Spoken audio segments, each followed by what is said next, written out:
복된 밤입니다. 하나님의 풍성하신 은혜가 여러분 가운데 함께 하시길 주님의 이름으로 축원합니다. 오늘 시편 55편은 다윗이 쓴 시입니다. 시편의 거의 절반이 다윗이 썼습니다. 그래서 시편에는 다윗이 쓴 시들이 참 많습니다.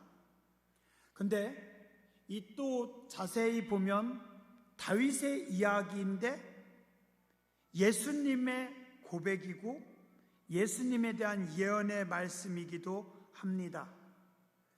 예수님은 구약 성경을 많이 이용하셨습니다. 신명기, 이사야서, 시편, 여러 성경들을 인용하셨는데 그 중에서도 또 가장 즐겨 인용하셨던 성경이 시편입니다. 그리고 또 시편 속에는 예수님의 메시아에 대한 인용이 많고, 그래서 시편을 이렇게 보다 보면 메시아이신 구원자이신 예수님의 노래, 예수님에 대한 깊은 고백을 우리가 보고 느낄 수 있습니다. 그런데 또 그러면서도 시편은 재밌는 게 다윗의 고백이고 예수님의 고백인데 또 오늘 우리 삶의 이야기이기도 합니다. 다윗이 언제적 사람인지 아세요? 3000년 전의 사람입니다. 우리로 따지면 고구려 백제 신라가 생기기도 전 1000년 전 고조선 시대, 거의 우리는 거의 기록도 없는 그 시대에 살았던 인물이 다윗입니다. 다윗은 우리가 잘 알다시피 전쟁터에서 싸움을 많이 했던 장군이었고 또 한 나라의 왕이었습니다. 어쩌면 우리하고는 좀 거리가 많이 느껴집니다. 3000년 전의 사람, 또 왕, 또 권력자. 우리는 그런 권력도 없고 또 그렇게 부유하지도 않고 그냥 평범한 서민들인데, 현대를 사는 서민들인데 다윗이 쓴 시들을 가만히 보면 어쩌면 오늘 우리 이야기하고 똑같고 또 그 시를 통해서 오늘 우리에게 깊은 지혜와 구원의 길을 말씀하고 있습니다. 그래서 성경은 많이 보면 볼수록 묵상할수록 그 속에서 예수님의 향기가 나타나고 예수님의 구원의 역사가 담겨져 있고 또 그 속에서 오늘 우리에게 주시는 하나님의 지혜 그리고 또 하나님의 구원이 담겨져 있습니다. 오늘 시편 54편도 그런 시편 중에 하나입니다. 54편이 언제 썼을까? 대개 두 가지 견해로 봅니다. 시편 52편부터 보면은 오늘 시편 55편이요. 52편이 예전에 도액이라고 하는 사람이 사울왕에게 가서 높당의 제사장들을 이렇게 고자질해서 사울왕이 하루아침에 제사장 85명을 죽이고 그의 가족들을 다 죽인 사건이 있었어요. 그게 시편 52편이었고, 그리고 시편 50 그 바로 다음에 4편에 보면 우리 지난주 다윗이 자기 고향 동네로 들어갔었는데 그 10광야에서 그쪽에 있었던 고향 사람들이 사울왕에게 고자질해가지고 다윗이 죽을 뻔했던 위기가 지난번 말씀입니다. 그리고 그 다음에 이어서 오늘 시편 55편도 아마 바로 이어서 다윗이 쓴 시일 거다라고 보는 견해가 하나 있습니다. 그리고 또 하나는 아마도 다윗이 노년에 아들 압살롬이 반란을 일으켜서 그래서 그때 도망가면서 그 위기의 때 어려울 때 지은 시일 거다라고도 봅니다. 잘 모르겠어요. 3000년 전 시니까. 한 가지 중요한 거는 다윗의 인생에서 아주 힘들었던 어려운 시기에 지었던 시라는 겁니다. 조금 보시죠. 1절부터 3절 볼게요. 고난과 위기 속에 있는 다윗의 고통과 간절함이 느껴집니다. 하나님, 내 기도에 귀를 기울이시고 내가 간구할 때 하나님 제발 좀 숨어있지 마시고 내게 굽히사 하나님께서 내게 고개를 돌리시고 하나님 응답해 주시옵소서. 내가 근심해서 심히 근심해가지고 마음이 편하지 못해서 탄식합니다. 내가 근심과 어려움이 있고 마음이 참 불편해서 하나님 앞에 탄식합니다. 왜요? 3절에 원수의 소리와 악인의 압제 때문에 그들이 죄악을 내게 더하고 노하여 나를 핍박합니다. 원수가 악한 인간들이 계속해서 나를 핍박하고 죽이려고 해서 하나님 제 마음이 너무 불편하고 너무 괴롭습니다. 하나님 이제 그만 침묵하시고 하나님 좀 굽어 살피셔서 제 기도를 좀 들어주십시오. 우리 왜 그런 느낌 있을 때 많죠? 삶이 힘들어서 하나님 앞에 기도하는데 하나님은 침묵하고 계십니다. 그래서 신학생 때 선배들이 그런 이야기 많이 하더라고요. 혀 잘린 하나님, 기먹은 하나님, 눈먼 하나님. 철없는 신학생들이 어린 마음에 막 함부로 하는 말인 것 같은데 어쨌든 그런 이야기들도 있습니다. 오늘 다윗도 그래요. 하나님, 저 너무 괴로워요. 이제 좀 그만 숨어 계시고 하나님 응답해 주십시오. 4절과 5절에 보면 하나님, 제 마음 속에서 심히 아파하며 사망의 위험이 되게 이르렀습니다. 하나님, 제 마음이 너무 아프고 하나님 죽음의 위협이, 죽음의 그림자가 저를 덮었습니다. 그래서 5절에 두려움과 떨림이 내게 이르고 공포가 나를 덮었습니다. 죽음의 그림자가 나에게 밀려와서 내가 죽을 것 같은 두려움을 느껴서 두려움이, 공포가 나를 덮어버렸습니다. 혹시 그런 경험 해본 적 있으세요?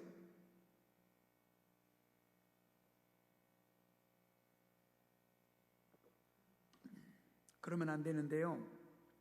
그 왜 높은 곳에서 뛰어내려서 자살하는 사람들, 혹은 사고로 높은 곳에서 떨어져 죽은 사람들, 이렇게 사인을 이렇게 조사해 보면 거의 대개가 땅에 부딪혀서 죽는 게 아니라 땅에 부딪히기 직전에 심정지가 와서 심장마비로 죽는 경우가 많대요. 그러니까 높은 곳에서 떨어지면서 죽음의 공포 때문에 두려워서 그 떨어지는 잠깐 사이에 심장이 멈춰버린대요. 그래서 심장마비로 죽는 사람들이 많다라는 겁니다. 죽음이, 사망이 나에게 이렇게 엄습해 오는 그 느낌. 가끔 어떤 글들에 보면 그런 내용들이 있어요. 죽음의 공포가 나를 덮었다. 혹은 죽음의 냄새가 나에게 느껴졌다.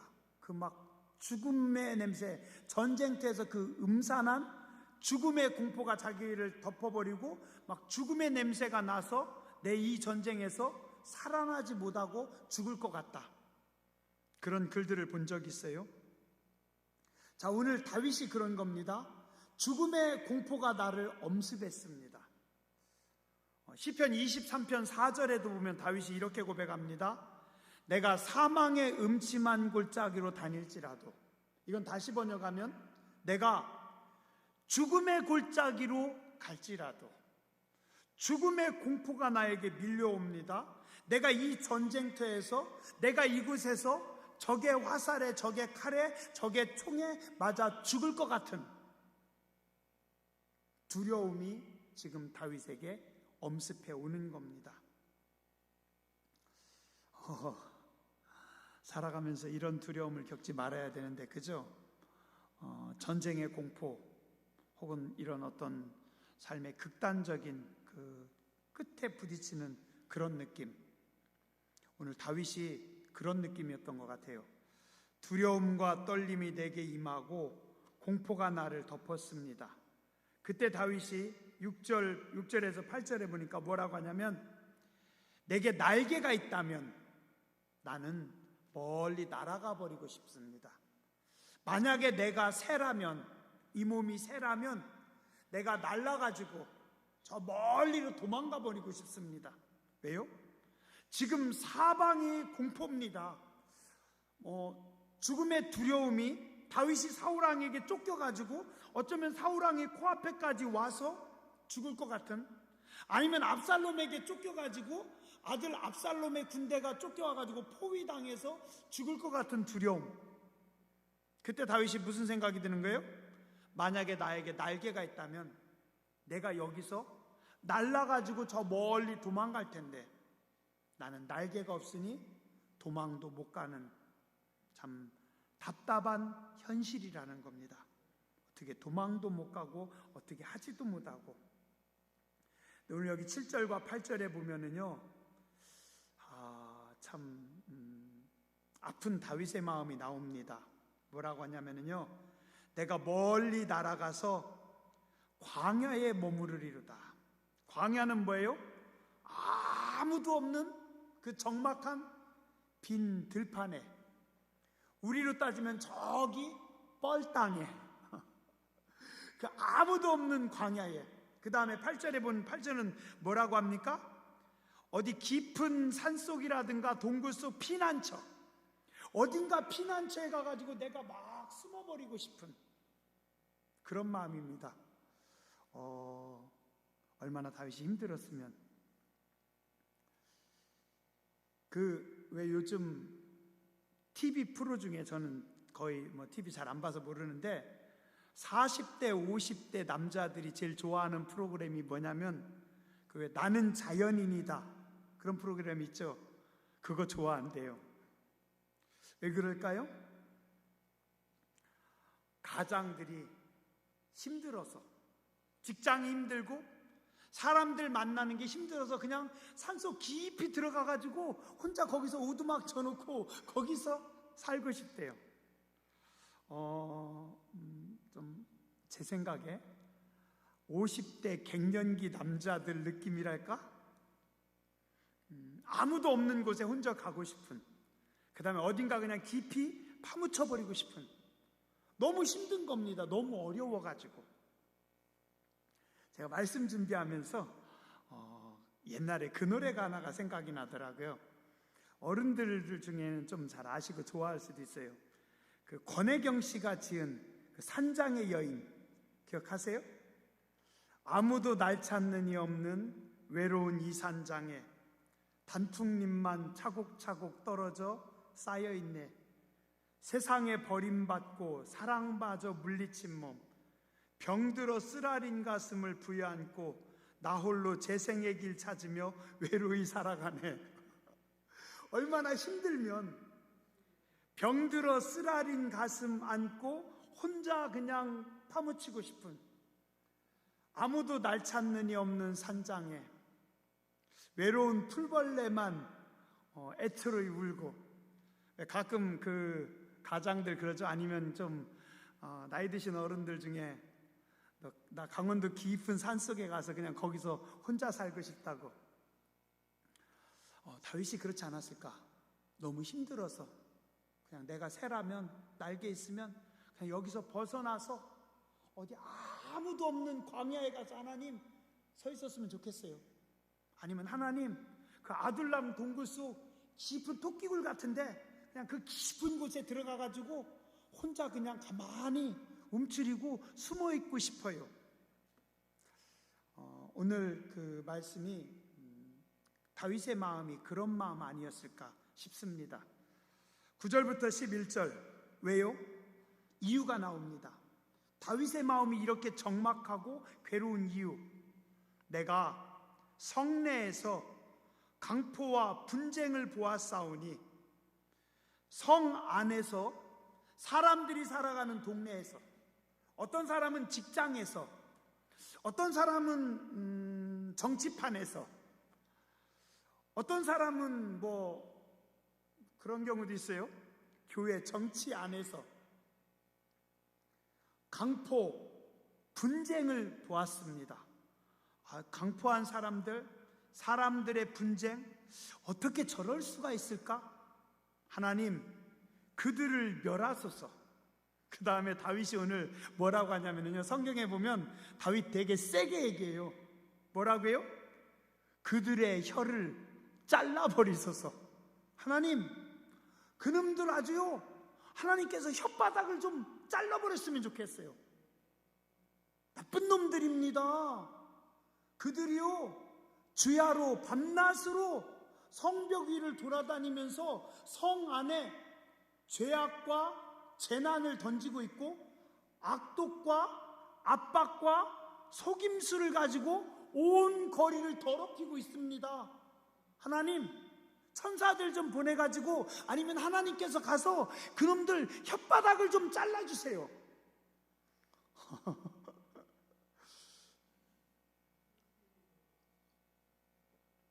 승질날 때 사람들한테 뭐라고 하지 말고 교회 와가지고 이 말씀을 읽으세요.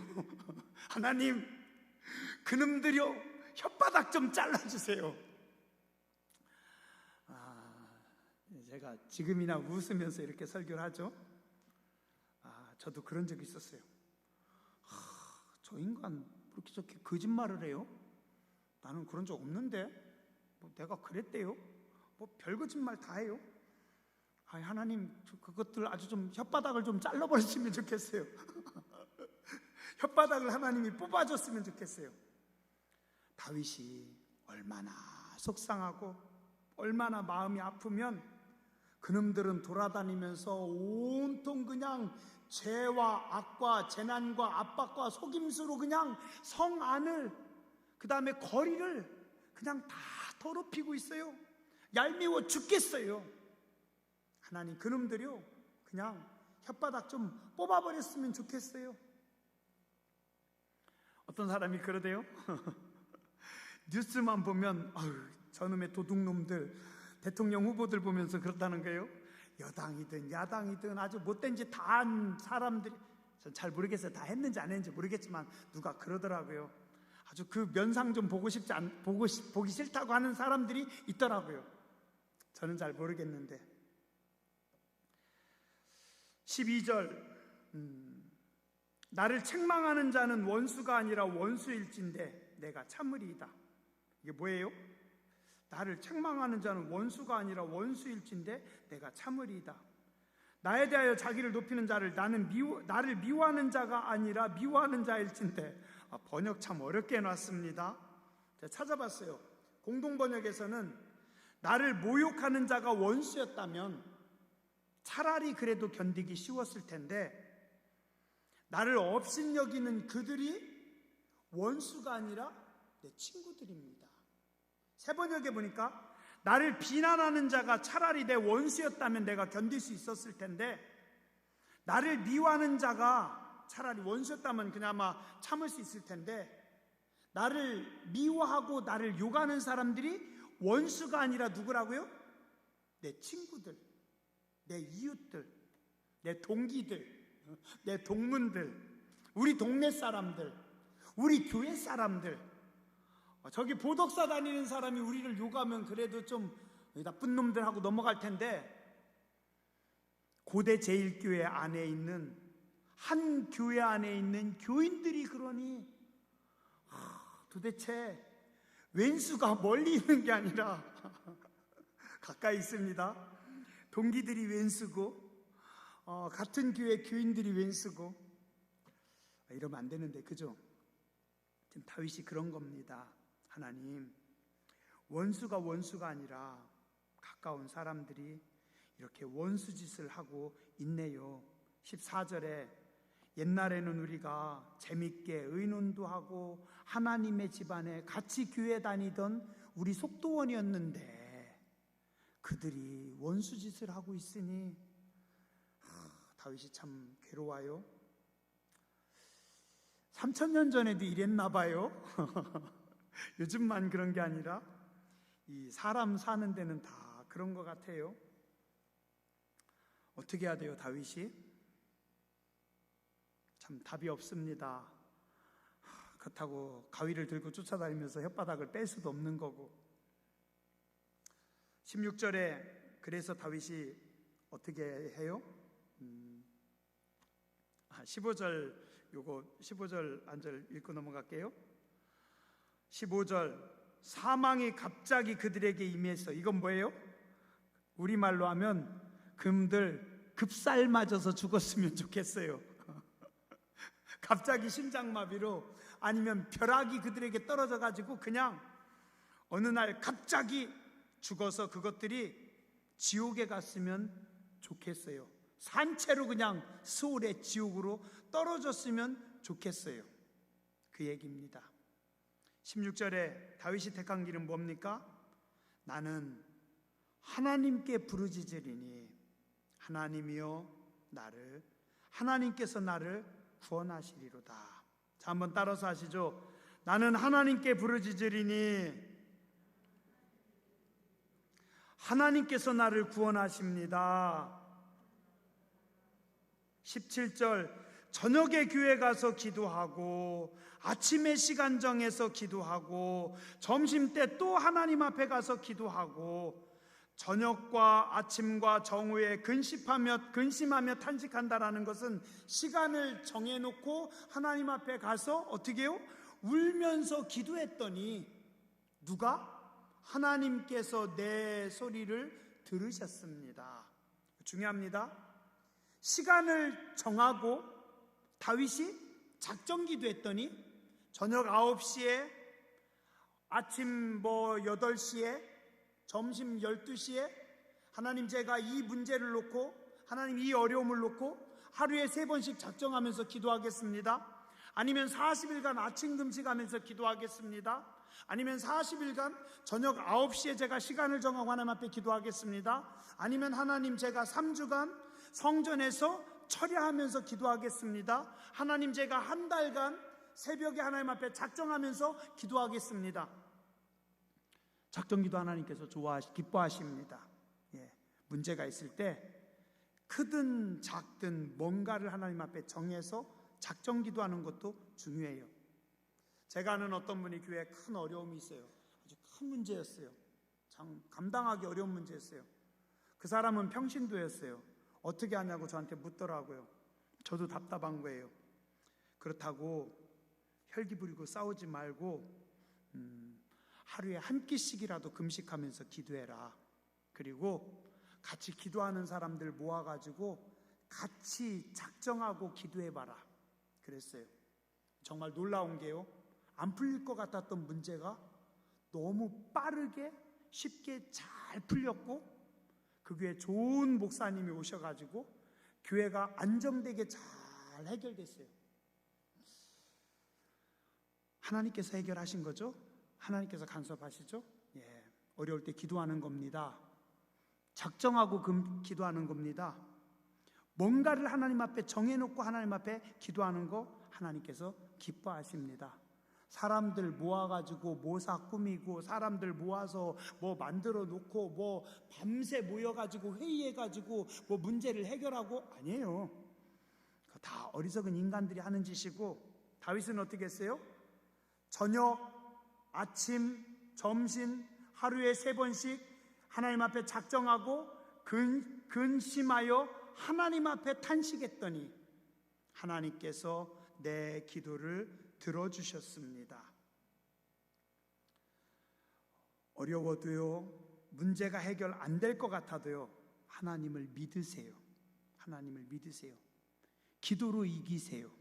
기도로 푸세요. 사람들하고 해결하지 말고, 사람들이 마귀짓을 해도, 사람들이 나한테 상처를 줘도, 내 생각으로는 가서 혓바닥 뽑고 싶어도 하나님한테 뽑아달라고 하세요. 다윗처럼 작정하며 기도하면 하나님께서 응답하십니다. 포기하지 말고 그때 기도하는 게 기도입니다. 하나님을 믿으세요. 그리고 기도하세요. 사람이 푸는 게 아니라 하나님께서 푸십니다. 하나님께서 푸셔요. 하나님의 기적을 사모하세요. 왜 이렇게 요즘은 교인들이 하나님의 기적을 못 믿는지 모르겠어요. 자기들이 다 하려고 해요. 자기들 돈으로 다 하려고 하고, 자기들 인맥으로 다 하려고 하고, 자기들 아는 걸로 자기 지식으로 다 하려고 해요. 기도도 안 하고 하나님도 안 믿고 자기가 다 풀면 그게 무슨 신앙이에요? 신앙 아니잖아요. 아무리 어려워도, 사방이 다 막혀 있어도, 아무리 답답해도 하나님을 믿고 기도하는 겁니다. 작정하고 기도하는 겁니다. 하나님 앞에 나와서 엎드려서 기도로 문제를 푸는 게, 그게 교인들이지. 다니엘은 하루에 3번씩 사람들이 뭐라고 하는 거 신경 쓰지 않고 예루살렘을 향해 창문을 열고 목숨 걸고 기도했더니 하나님께서 사자의 입을 막아버리십니다. 베드로와 요한은 시간을 정해놓고 성전에 기도하러 들어가던 중에 하나님의 능력으로 기적을 베풉니다. 한번 따라서 하시죠. 하나님은 기도하는 자에게 기적을 베푸십니다. 결국은 기도하는 자가 승리합니다. 성도는 기도입니다. 기도하는 거예요. 우리가 뭐 하겠어요? 우리가 뭐 알아요? 여러분들이 뭐 합니까? 아니에요. 기도하는 겁니다. 그냥 모세처럼 엎드리는 거고, 다윗처럼 엎드리는 거고, 가장 미련하게, 가장 어리석게 그냥 엎드려서 하나님, 나를 불쌍히 여겨주시옵소서. 하나님, 나 좀 도와주시옵소서. 하나님, 나는 안 됩니다. 하나님, 나는 없습니다. 하나님밖에 없습니다. 돈도 없고 백도 없고 능력도 없고 아무것도 없고, 주여 나를 불쌍히 여기소서. 손 한번 들어보시죠. 이렇게 손 한번 들어보세요. 하나님, 저 좀 불쌍히 여겨주시옵소서. 주여 나를 불쌍히 여겨주시옵소서. 그게 성도입니다. 다윗이요, 기도로 이겼습니다. 기도하는 자는 아무도 감당을 못합니다. 왜요? 제가 아무리 멍청해도요, 제가 아무리 미련해도요, 제가 아무리 힘이 없어도요, 제가 기도하면 하나님께서 제 옆에 서십니다. 하나님의 손이 기도하는 사람을 붙잡으십니다. 그러면 저와 싸우는 사람은 누구랑 싸우는 거예요? 하나님과 싸우는 겁니다. 제가 아무리 시원찮아도, 우리가 아무리 시원찮아도, 시절 같아도, 미련해도 하나님께서 내 손 붙잡으시면 강해지는 거고, 존귀해지는 거고, 지혜로워지는 겁니다. 저는 봤어요. 어려서부터 보니까요, 초등학교도 못 나왔는데 기도하다가 성경 깨쳤는데 배운 거 하나도 없는데 돈도 없는데 그냥 만나면 지가 뭘 알가뇨. 그 시골의 할머니 권사님들, 지가 뭘 알가뇨. 그런데요, 이분이 기도하니까, 이분이 철야하시니까 하나님께서 하늘문을 여셨어요. 지혜의 문을 여시고 계시의 문을 여시고 그 영안을 열어주셨어요. 지가 뭘 알가뇨 하는데 이분은 다 봐요. 영적 상태도 다 보고요, 죄악의 냄새도 다 맡고요, 악한 것들 다 알고요. 나중에 보니까 지가 뭘 알가뇨 했는데 가장 지혜롭더라고요. 서울대학교 나온다고 박사학위 3개 가지고 있다고 지혜로운 거 아니에요. 서울대 안 나와도, 박사학위 없어도, 초등학교 문턱도 못 밟고 봤어도 기도하는 사람들이 가장 지혜롭습니다. 왜요? 하나님께서 눈을 열어주시거든요. 하나님께서 계시하시고 하나님께서 말씀하세요. 사기꾼이 기도하는 사람 앞에서 사기치려고 하면은요, 기도하는 사람이 물류하는데 하나님께서 다 말씀하셔요. 나 거짓말이다. 하나님께서 말씀하신다니까요. 그 눈을 열어주셔서 죄가 다 보여요. 악함이 다 보여요. 제 얘기가 아니라 기도하는 분들이 그렇대요. 기도하는 사람을 이길 수 있는 사람 없어요. 기도하는 사람이 가장 강하고요, 기도하는 사람이 가장 지혜롭고요. 오늘 다윗이 작정하고 하나님 앞에 기도했더니 하나님께서 그 기도를 들으시고 18절에 다윗을 대적하는 인간들이 참 많았는데, 전쟁터에서 그를 죽이려고 하던 인간들이 많았는데, 하나님께서 다윗의 생명을 지켜주셔서 평안하게 하셨고, 다윗을 누르려고 하던 그 인간들 다 다윗의 발밑에 하나님께서 낮춰버리셨고, 그들 다 아무것도 아니게 하나님께서 치셨다는 겁니다. 20절 21절도 보면은 참 우리가 살아가는 세상에는 이런 인간들도 있습니다. 어떤 인간들이에요? 20절 21절 아주 미운 인간들, 가증스러운 인간들, 화목한 사람, 친한 친구의 뒤통수를 치는 인간들, 약속을 하고도 약속 그냥 아무렇지도 않게 깨버리는 인간들, 입은 우유처럼 아주 깨끗하게 말하는 것 같은데 기름이 잘잘 흐르는 것처럼 청산유수로 말하는 거짓말쟁이들, 입은 우유처럼 깨끗하고 기름 같은데 속은 전쟁터고 속은 쓰레기더미고 사실은 그 속에 칼날이 나오는 독사 같은 놈들 많아요. 근데 하나님께서 어떻게 한다고요? 22절에 그 인간들도 다 하나님께 맡겨라. 네 모든 짐을 하나님께 맡기면 하나님께서 너를 붙드실 것이고, 의인은 요동하지 않게 할 것이고, 의인은 파멸 가운데서도 건질 것이고, 속이는 자들은 자기 명예 반도 못 살고 죽을 거지만 의인들은 하나님께서 장수하게 하고 존귀하게 하실 것이다. 실제 다윗도요, 사망의 음침한 골짜기를 여러 번 지나갔지만 하나님께서 건지셨고 하나님께서 존귀하게 하셨습니다. 짧게 하려고 했는데 오늘 또 죄송해요. 잠언 3장 6절, 너는 범사의 그를 의지하라, 인정하라. 그리하면 내 길을 지도하시리라. 기도하세요. 하나님께 맡기세요. 하나님께서 해결해 주십니다. 기도하는 게 가장 큰 능력이고, 기도하는 게 가장 큰 지혜고, 기도가 가장 큰 은혜입니다. 기도하겠습니다.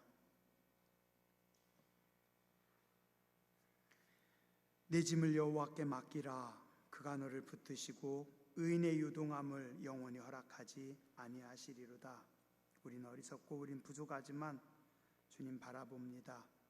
세상에는 우리를 대적하는 사람들, 악한 사람들, 참 어려운 사람들, 포악한 사람들도 많지만 하나님께서 간섭하시고 하나님께서 해결해 주시고 하나님께서 정리해 주시는 줄 믿습니다. 오직 의인은 믿음으로 산다고 했습니다. 하나님 바라보며 기도로 믿음으로 승리하는 거룩한 백성들 되게 하여 주시옵소서. 존귀하신 주님, 예수님 이름으로 감사하며 기도드렸습니다.